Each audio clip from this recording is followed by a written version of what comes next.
All right, so we are almost at the point where I've been doing real estate for a full year now. I think I'm about maybe a month or so away from hitting that.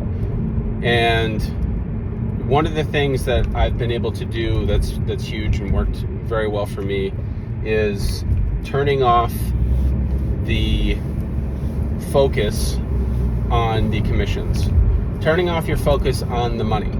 I've gone plenty of months with diving headfirst into this and not having any other source of income, where it was getting close, right? It was a little nail biting, but having enough faith in knowing that I'm either going to fail or do well allowed me to completely turn off my focus on the money and figure out if I actually enjoy doing this or not. So in doing that, I tapped into understanding and dissecting the social aspect of real estate. And that has been a huge eye-opener for me, because when you bring your authentic self to a situation and to people without any need of worrying about the outcome, you can be very genuine and create more opportunities from your social interactions with your clients than even possible, or than even you would think is possible. So I had two clients, or I had one client that I brought to a purchase for a multifamily in Connecticut, made very good connections with the realtor that was there, turned that into two properties because he actually had a portfolio. He was getting rid of more properties. So I said, okay, it was 5-minute walking distance. We added that to our purchases. So we were buying two buildings at once.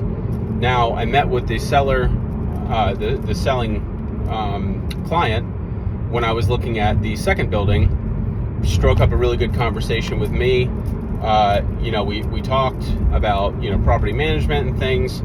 Then that turns into, he knows the person that owns the building next door. So then I either get the option to contact that person, list the property, or we can buy it on top of the other two properties that we have. So I haven't made a firm connection on that yet, but this turned into, I hosted a meeting at my house with the person, the selling client, and my client, which was that purchased from him. I noticed that the mindsets were very similar, mannerisms very similar. Everything was, in my opinion, a very good mix. So now we met last week at my house. We're working together. We just looked at a 20-unit building that's also in Connecticut. They may go in on it together, or I represent one of them in the purchase of it. It just turns into more and more opportunities.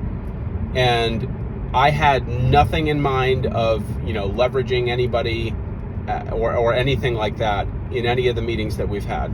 I actually scored both of these sales by just going to the property, doing my due diligence, providing a report on what I felt about the property in general, and that got me in with my current client. And all you have to do is just be genuine, enjoy your work, and pretty much exploit the passion that you have for the industry and let somebody else feed off of that. I don't know, the social cycle of real estate is extremely interesting.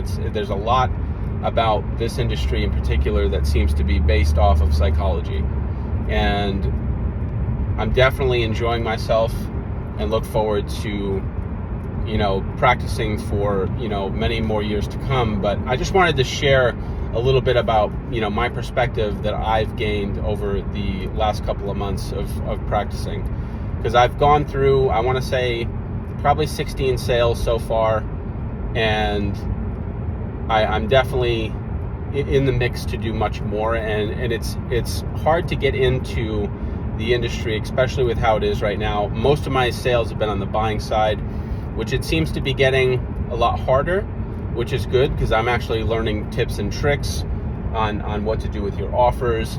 And then not only that, I'm picking up the phone, calling other agents. That's, if you're new, picking up the phone and being able to have a conversation with somebody and ask honest questions and navigate your way around to getting the answers, to the questions you truly have, is a huge skill.